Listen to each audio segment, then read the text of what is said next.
الله يصطفي من الملائكة رسلا ومن الناس. وقال تعالى في موضع آخر: إن الذين يؤذون الله ورسوله لعنهم الله في الدنيا والآخرة. صدق الله مولانا العظیم وصدق رسوله النبی الکریم. میرے محترم بزرگوں، دوستوں، عزیز ساتھیوں، پیغمبر اسلام حضرت محمد عربی صلی اللہ علیہ وسلم کی ناموس اور آپ کی عزت و توقیر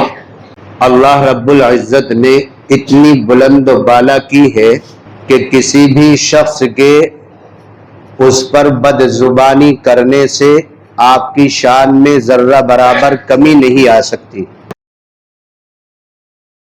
نبی پاک علیہ السلام کی عظمت آپ کی ناموس اور آپ کی تعظیم کے تذکرے میں بھرا ہوا ہے.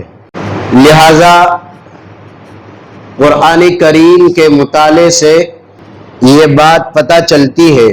کہ انبیاء کرام علیہ السلام کی ناموس پر حملہ یہ آج کے دور کی کوئی نئی بات نہیں ہے، بلکہ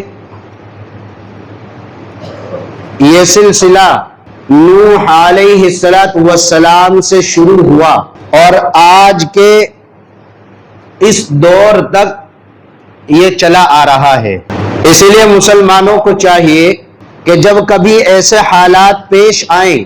یا ایسی بات معاشرے میں پھیلنے لگے تو ان کو سمجھنا یہ ہوگا کہ ان کی ذمہ داری کیا بنتی ہے. سب سے پہلے اس مسئلے کو سمجھنے سے پہلے ایک بات یاد رکھ لیں کہ نبی کسے کہا جاتا ہے، اور انبیاء جو ہم اکثر سنتے رہتے ہیں کیا ان کا تعارف بھی ہمیں معلوم ہے؟ اگر نہیں ہے تو پھر ہمیں اس کے معلوم کرنے کی بے حد ضرورت ہے. یاد رکھیے کہ نبی کہا جاتا ہے اس شخص کو جو اللہ کا پیغام انسانوں تک پہنچائے. اللہ کا پیغام انسانوں تک پہنچانے والے شخص کو نبی کہا جاتا ہے، اور اسی کی جمع آتی ہے انبیاء. تو انبیاء کرام علیہ السلام اللہ رب العزت کے وہ برگزیدہ اور پاکیزہ بندے ہوتے ہیں جن کو اللہ رب العزت بذات خود اس کام کے لیے منتخب کر کے انسانوں کی ہدایت اور رہنمائی کے لیے اپنے پیغام ان تک پہنچانے کے لیے ایسے بندوں کا انتخاب کرتا ہے. ان کو نبی کہا جاتا ہے، اور یہ خاص وہ مقام ہے کہ جو اللہ رب العزت کی طرف سے ایک خاص انسان کو عطیہ کیا جاتا ہے اور دیا جاتا ہے. کوئی انسان اس کو اپنی محنت سے، اپنی مشقت سے، اپنی ذہانت سے، اپنے جہد مسلسل محنت کرنے سے اس کو حاصل نہیں کر سکتا. چاہے کوئی کتنی عبادت کر لے، کتنی ہی ریاضت کر لے، کتنے ہی مراقبے کر لے اور کتنے ہی اللہ اللہ کر لے، کچھ بھی کر لے، یہ نبوت کا مقام وہ حاصل نہیں کر سکتا. ایک انسان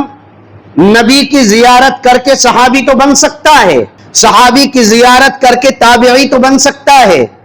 تابعی کی زیارت کر کے اور اس کی صحبت اٹھا کر کے تابعی تو بن سکتا ہے.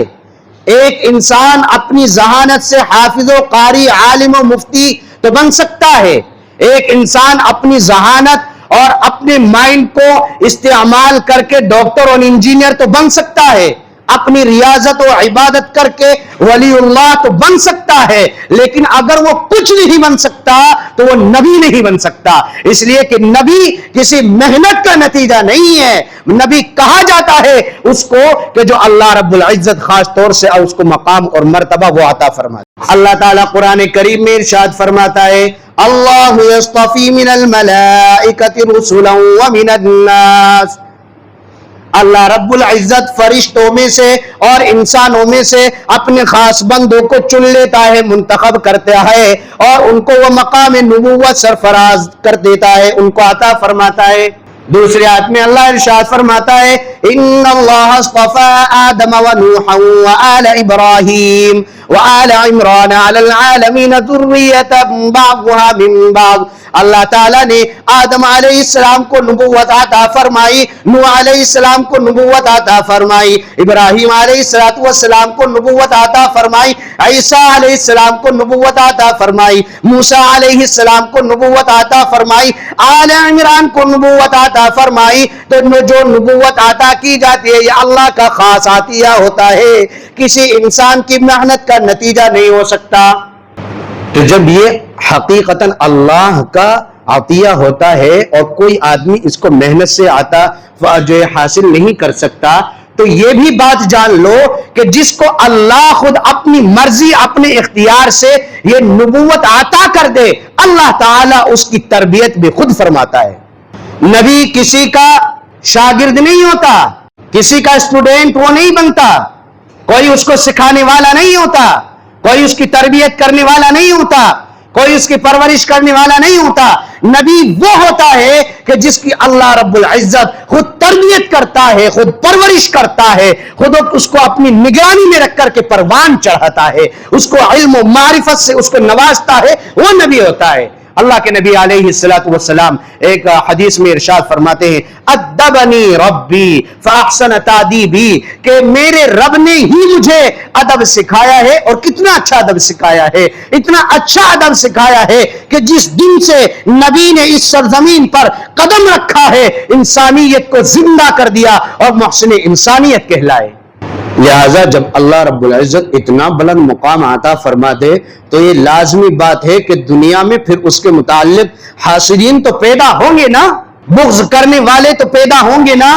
اس کے مخالفین تو پیدا ہوں گے نا، اس کو زخم پہنچانے والے، اس کی عزت سے کھلواڑ کرنے والے یا اس کی عزت سے کھلواڑ کر کے کوشش کرنے والے اور اپنی دنیا اس کے متعلق بنانے والے، اپنی پبلسٹی لینے والے، اپنی شہرت حاصل کرنے والے ایسے ہی ہوتے ہیں نا. جو کمینے قسم کے لوگ ہوتے ہیں، گری ہوئی طبیعتوں کے لوگ ہوتے ہیں اور بے ضمیر لوگ ہوتے ہیں، وہ اونچے آدمی کی ذات پر بات اچھال کر کے اپنی پبلسٹی کرنا چاہتے ہیں. اور حقیقت یہ ہے کہ یہ عزتوں کا مدار کسی کے عزت اچھالنے سے نہیں بلکہ اللہ جس کو عطا کرتا ہے اس کو عطا کر ہی دیتا ہے. اسی لیے دنیا میں جس کا جتنا مقام بڑھتا جائے گا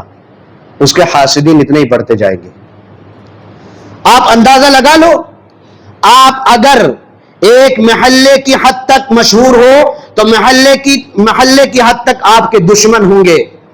آپ کے اپوزیشن میں رہنے والے لوگ موجود ہوں گے. آپ شہر کی سطح پر جائیں گے تو شہر کی سطح پر آپ کے مخالفین ہوں گے، اور آپ ملک کی سطح پر جائیں گے تو ملک کی سطح پر آپ کے مخالفین ہوں گے، اور جب آپ انٹرنیشنل سطح پر پہنچیں گے تو انٹرنیشنل سطح پر آپ کے مخالفین پیدا ہوں گے. نبی الانبیاء جس کو اللہ نے بنایا ہے وہ سارے عالم کا نہیں بلکہ پوری کائنات سے، زمین سے لے کر آسمان تک، سوریا سے لے کر تحت الثری تک، جس نبی کو اللہ تعالیٰ نے سارا مقام عطا فرما دیا ہے، امام الانبیاء جس کو بنا دیا ہے، خاتم الانبیاء جس کو بنا دیا ہے، سرور کونین جس کو عطا فرما دی ہے، اللہ تعالیٰ کے اس پیغمبر کے دشمن بھی تو پھر اتنے ہی زیادہ ہوں گے. لیکن یہ بات بھی طے ہے کہ جب کبھی کسی نبی کی، کسی قوم، کسی نبی کی، کسی رسول کی شان میں اس کی قوم نے یا اس کی قوم کے کسی فرد نے گستاخی کی ہے، بد زبانی کی ہے اور اس کے اوپر کیچڑ اچھالنے کی کوشش کی ہے، اس کا مذاق بنانے کی کوشش کی ہے، اس کا ٹھٹا کرنے کی کوشش کی ہے اور اس کی عزت و ناموس پر انگلی اٹھانے کی کوشش کی ہے، رب کعبہ کی قسم ہے آسمان سے اسی وقت نہیں تو کچھ دیر کے بعد اس قوم کا یا اس شخص کا تیہ بالا اللہ رب العزت نے آسمانوں سے کر دیا ہے. نوح علیہ السلام کی عزت کو اس کی قوم نے نقصان پہنچایا، ابراہیم علیہ السلام کی عزت پر اس کی قوم نے انگلی اٹھائی، موسیٰ علیہ السلام کو فرعونیوں نے فرعونیوں نے جو ہے ناموس پر عزت کا حملہ کیا، ہود علیہ السلام کی عزت پر ان کی اس کی قوم نے حملہ کیا، عاد علیہ السلام کی قوم پر، عاد صالح علیہ السلام کی قوم پر قوم عاد نے حملہ کیا، حضرت لوط پر ان کی قوم نے حملہ کیا، حضرت عیسیٰ پر ان کی قوم نے حملہ کیا۔ اللہ رب العزت نے جب کبھی کسی نبی کی شان میں گستاخی کی گئی، اللہ رب العزت نے اس کی شان اور اس کی شان کی وجہ سے اس قوم کو تہ و بالا کر دیا۔ تاریخ بڑی پڑی ہے، قرآن پڑھتے جائیں، مطالعہ کرتے جائیں، اور آپ کو لگے گا کہ کس طرح نبی کی شان میں گستاخی کرنے والوں کو اللہ رب العزت کیسے دردناک عذاب دیتا ہے اور دنیا کے لیے اس کو نشان عبرت بنا دیتا ہے۔ اور اگر معاملہ آ جائے آمنہ کے لخت جگر کا، عبداللہ کے در یتیم کا، عبد المطلب کے پوتے کا، ابو طالب کے بھتیجے کا، احمد مجتبی محمد مصطفیٰ صلی اللہ علیہ وسلم کا، تو پھر قرآن میں اللہ رب العزت کا جلال دیکھیے، آپ کا اللہ کا غصہ دیکھیے، آپ اللہ رب العزت کا غضبناک ہو کر کے دیکھ لیجئے، تو قرآن آپ کو بتائے گا کہ وہ اللہ کہ جو اپنے بندوں سے بے پناہ پیار کرتا ہے، شفقت کرتا ہے، بے پناہ محبت کرتا ہے، اپنے نبی کی شان میں جب کبھی کسی نے کوئی انگلی اٹھائی ہے اور محمد عربی صلی اللہ علیہ وسلم کی شان میں کبھی کسی نے کچھ کہا ہے، اس کو دنیا میں عبرت کا نشان بنا دیا ہے۔ مکہ میں ایک آدمی تھا، اس نے ہمارے نبی کو کہہ دیا تھا مجنون، پاگل۔ کیا کہہ دیا تھا؟ مجنون۔ ہمارے نبی کو کہہ دیا تھا مجنون، یہ پاگل ہے۔ اللہ رب العزت نے قرآن کریم میں اتارا 3 جگہ قرآن میں ایسی ہیں جہاں سب سے زیادہ اللہ رب العزت کا غصہ دیکھنے کو ملتا، ٹھنڈا ہونے کا نام ہی نہیں لیتا۔ اتنا غضبناک ہو جاتا ہے ہمارا رب کہ اس کے غصے سے ڈر لگتا ہے کہ کہیں فوراً عذاب آ کر کے اس قوم کو تہ و بالا نہ کر دے۔ 3 جگہ ایسی ہے جہاں اللہ کا غضب جو ہے اتنا غصہ اور اتنا جو ہے جلال نظر آتا ہے۔ ان میں سے ایک جگہ توہین رسالت پر، یعنی جب نبی کی شان کو کوئی اس کی قوم کا بندہ نقصان پہنچانے یا انگلی اٹھانے یا اس کو داغدار کرنے کی کوشش کرتا ہے تو اللہ رب العزت کتنا غضبناک ہو جاتا ہے، اس کا اندازہ قرآن کریم کی اس آیت پاک سے لگائے۔ اللہ تعالیٰ سورہ قلم میں ارشاد فرماتا ہے وَلَا تُطِعْ كُلَّ حَلَّافٍ مَّهِينٍ هَمَّازٍ مَّشَّاءٍ بِنَمِيمٍ مَّنَّاعٍ لِّلْخَيْرِ مُعْتَدٍ أَثِيمٍ عُتُلٍّ بَعْدَ ذَلِكَ زَنِيمٍ۔ ایک لفظ پر اکتفا نہیں کیا، ارشاد فرمایا کہ وَلَا تُطِعْ كُلَّ حَلَّافٍ مَّهِينٍ، اے میرے پیغمبر ان جھوٹی قسم کھانے والوں کی آپ کہنا نہ مانیے۔ وَلَا تُطِعْ كُلَّ حَلَّافٍ مَّهِينٍ هَمَّازٍ مَّشَّاءٍ، جو عیب لگانے والے، چغل خوری کرنے والے اور آپ کی عزت کو تار تار کرنے والے یا آپ کے متعلق عیب جوئی کرنے والے، یہ ہے ہی ولد الزنا، یہ ہے ہی حرامی۔ عُتُلٍّ بَعْدَ ذَلِكَ زَنِيمٍ، یہ ہے ہی حرامی۔ کیا ان کا برا مانتے ہو آپ؟ انہوں نے اگر آپ کو پاگل کہہ دیا، تمہارا رب تمہارے ساتھ ہے، تمہارا اللہ تمہارا پروردگار تمہارے ساتھ ہے، یہ زانی ہے، حرامی ہے۔ اور پتہ لگایا گیا جب اس آیت پاک کے اترنے کے بعد واقعی وہ بندہ جس نے میرے نبی کو پاگل کہا تھا وہ ہے ہی تھا حرامی۔ یہ کوئی معمولی بات ہے؟ جس کا جی چاہے وہ میرے نبی پر آ کر کے بھونک دے،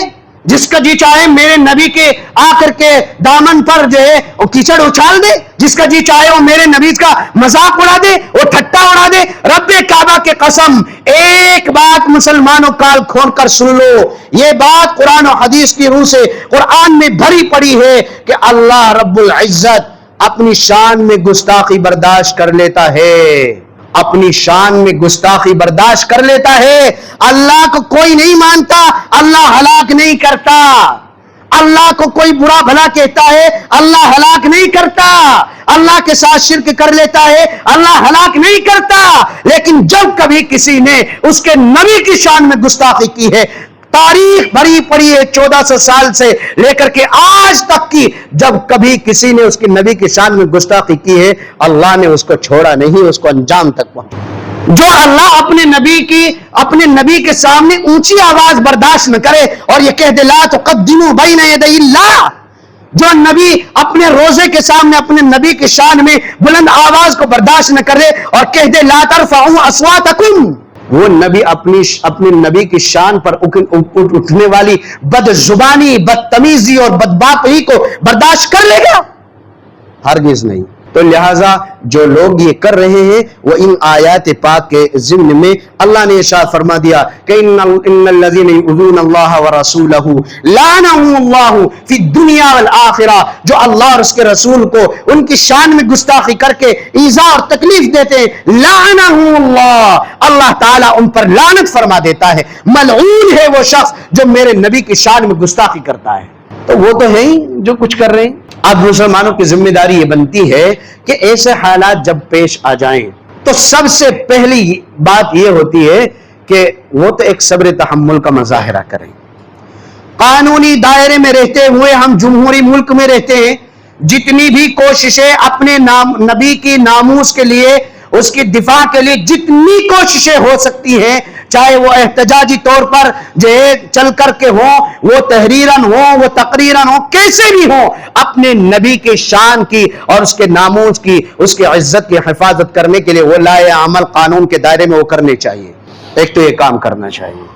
دوسری کام یہ ہے کہ جو الفاظ وہ گستاخ بول رہا ہے ان الفاظ کو کہیں بھی فارورڈ نہیں کرنے چاہیے، اس لیے کہ ہم جب ذخیرہ احادیث دیکھتے ہیں تو اس کا انجام تو دیکھتے ہیں، لیکن وہ الفاظ جو اس گستاخ نے ہمارے نبی سے کہے ہیں وہ الفاظ کہیں بھی درج احادیث میں نہیں ملتے، کہیں سیرت میں ملتے ہی نہیں۔ وجہ اس کی یہ ہے کہ صحابہ نے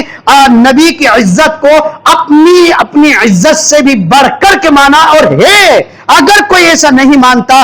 اس کا ایمان مکمل نہیں ہوتا۔ لہٰذا اگر کوئی آج ہمارے گھر میں ہمارا بیٹا، بیٹی، ہماری بہو، ہماری بیوی کوئی ایسی غلطی اس سے سرزد ہو جائے کہ جو معاشرے کو بتانے کے لائق نہیں ہوتی، تو ہم اس کا علاج تو تلاش کرتے ہیں، اپنے اس گھر کی عزت کو تار تار ہونے کے ڈر سے اس غلطی کو جو ہے نمایاں طور سے بتاتے نہیں ہیں۔ اگر ہم اپنی بیٹی، اپنی بہو، اپنی جو ہے ان کی گھر والوں کی عزت بچانے کے لیے وہ ساری بات وہی دبا کر کے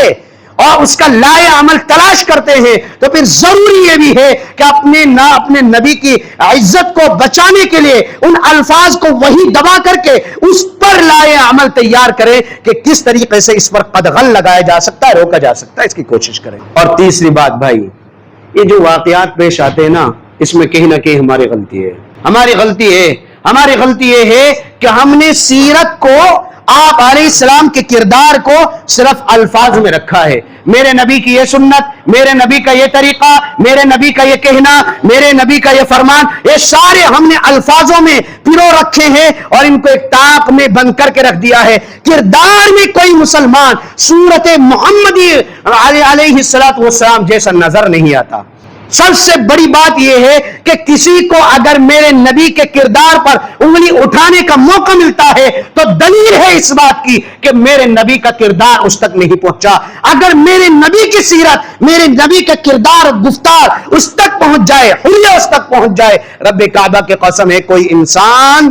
ایسی گستاخی نہیں کر سکتا، الا یہ کہ اللہ تعالیٰ نے اس کو بالکل محروم ہی رکھا ہو۔ اس لیے یہ بھی ارادہ کر لیں کہ انشاءاللہ نبی کی سنت کو سر سے لے کر پاؤں تک زندہ، تابندہ اور عملی پیرائے میں جو انجام دینے کی کوشش کریں گے انشاءاللہ۔ اللہ تعالیٰ یعنی سنت زیادہ عمل کی توفیق دے۔